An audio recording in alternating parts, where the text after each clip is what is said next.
think Noz is now repositioning for what will be his final pass, flown at 100 feet into a last half Cuban to land. The Apache taking off meanwhile. But of course, the Typhoon's been operating tightly, so he has gone back to base. That concluded his display.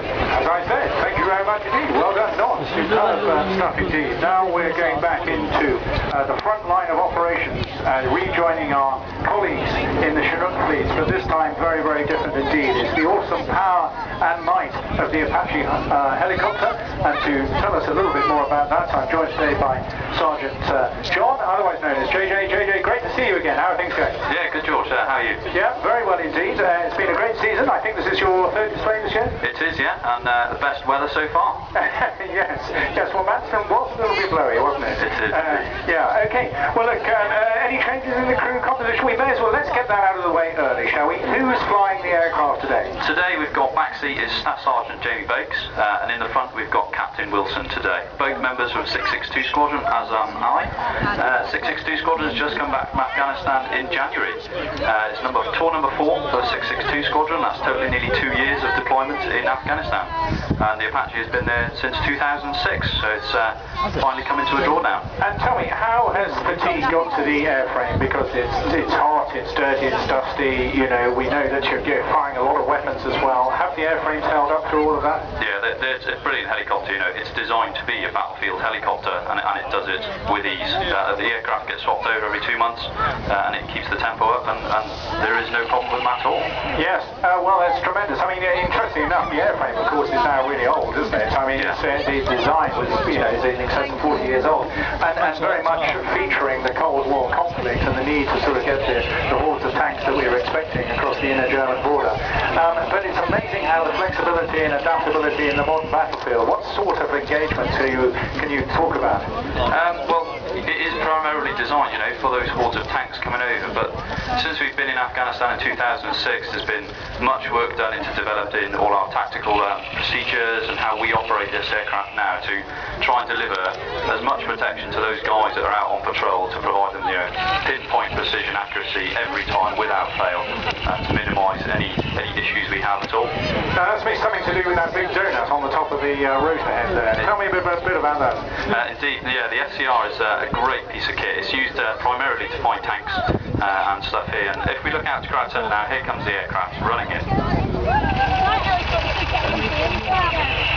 Big wave now, everybody, as Captain Wilson will flash the landing lamp, let you know as you see you waving, and the crew will begin their display. Big wave now, everybody.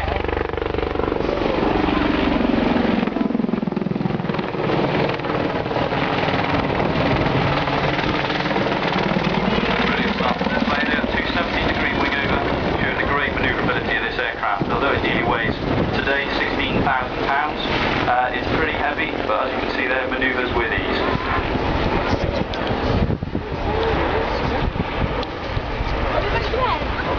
So in the rear seat, as I said, we've got Staff Sergeant James Bakes. He's been in a while now, joined in 2001 as a rear crewman, initially on Lynx, different one to the one you saw displaying earlier, Army Mark 7 as a door gunner.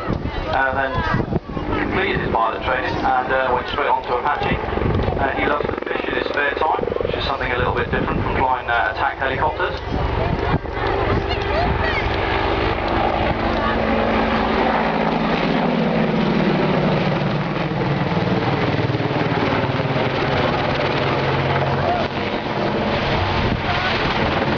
And what a great manoeuvre that is there, at 90 degree up, 90 degree down, showing again great manoeuvrability of this helicopter, and the helicopters of this size should not be doing those things, but they do it with ease. Yes, now it's got little wings on the side there. What sort of stuff can you carry on those wings then, Joe? It's a multiple of things, so they're basically pylon stores. We can put whatever we want in whatever place, essentially. Fuel, rockets, Hellfires. In this configuration today, we've got 2 rocket launchers and 2 Hellfire launchers as well there. Well, I hope they're not armed and ready to go. They are not. They are completely safe today. However, if we were to bomb this up fully, we could carry about 8 Hellfire missiles today, about 36 rockets, which is enough firepower to take on those things.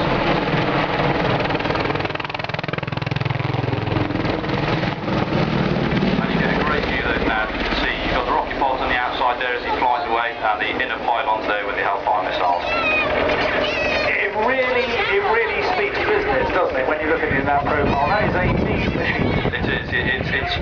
all about the weapons with this helicopter. It's potentially not the most manoeuvrable compared to the other types there are out there. However, what it makes up for in ugliness, it makes up for in a good punch. And a lovely pedal turn, a great silhouette. I'm sure you got some good shots there. Those photographic enthusiasts out there.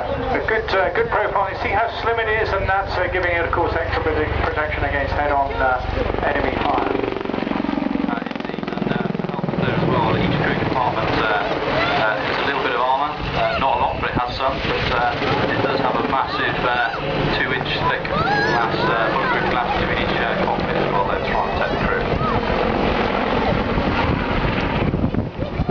Now, I understand 662 has got yet one more tour to do, is that right, before we fly? It is, yeah, we're due to go again next year. Hopefully it will be a last tour for 662 Squadron.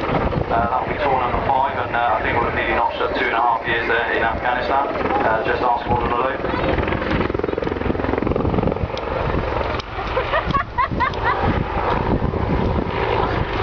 It's a great opportunity now to look underneath the aircraft, so you can see the 30mm cannon, which Captain Wilson will start whizzing around when we come into the lower aspect of the display. Controlled by his head, so the aircraft tracks where he's looking, and that then gets translated to where the gizmos, and then the weapons will basically follow where he's looking. Yes, well, he's the man who's controlling all this technology in the front end. Now, that big donut I referred to on the top can classify up to 256 targets, which is amazing. Now, apparently, it not just classifies them, it tells them which ones to attack first. So it says, got all these threats, go for this, this, and this, and this. Is that right? That must be so exciting. It is, you know, and we can set that as well to find what it wants to prioritise. So we can set it up and choose what we want to hit first, really. Great bit of kit, you know, it's a flying computer. And I love the way that if you're flying in formation with 2 or 3 other aircraft, you can actually sort of hand off the targets to your wingmen as well and engage, use their weapons. Yes, indeed, you know, we can have one sat back, pick out all the targets and send it off to all our buddies, and they can take on the enemy. Fantastic. There you go, ladies and gentlemen, you can see Captain Wilson's now moving the 30mm cannon underneath there, using his head again, as I said. 30mm cannon got a range out about 4.2 kilometres, equates to just over 2.5 miles, so a fair old distance. I mean, that's what it is, because generally speaking, when you're hit by a missile or a bullet from the Apache, you're never really going to see it, are you? No, you don't see it, especially in the low-level environment. It's very different in Afghanistan. We are flying under 2,000 feet out of harm's way, and that gives us a great view of the land to survey and make sure we hit the target first time every time. Now, as well as featuring that gun with his eyesight, he's also monitoring 2 or 3 other optical lenses as well, isn't he? So you've got an IR and also a day and a night camera as well? It is, yeah. So you've got basically an infrared camera. So it's what you usually see on police camera action, the black and white image at night. We've got one of those, pilot flies on one of them, solely using one eye at night, which can be quite interesting. And then the front seat again, can use that for flying at night or indeed searching for the enemy. Okay, well today Phil's got an altogether more pleasant task, because all he has to do whilst he waggles his gun at you, he'll be using his camera to have a look up and down the flight line. So when he does that, we'll give you the cue and you'll be able to give him away. And hopefully he's not feeling sick as he sometimes does in this aircraft. Yes, it's always harder when you're not actually flying it. It doesn't matter what aircraft you're in, it's always very unpleasant. It's a bit like being a backseat passenger in a car, really. And it can be a little bit uncomfortable. Yes, indeed, especially doing the 90 degree up, 90 degree down. It's quite a hit on the senses. So this is displaying low-level manoeuvrability around the battlefield, an opportunity to duck and dive in and out of the trees and repositioning and pop up and get a shot off. Indeed, this is, unfortunately today we've got a minimum height of 100 feet, but these guys will be doing this for real at about 10-15 feet off the ground between the trees, anywhere up to about 150 miles an hour, so it's pretty punchy stuff sometimes. And as they bring it into a great hot ray crowd centre, a massive wave, I'm sure Captain Wilson is looking up and down the flight line, making sure he's accepting every one of those waves. It's been a great display they've got here today, really show your appreciation now. Yes, come on boys and girls, yeah, he can see very, very clearly. I know I've looked at this, I've certainly only played the sim myself, but he's got a great view of all of you up and down the flight line on his lens. Tiny little lens also right up next to his eyes. See him flashing the lights? Good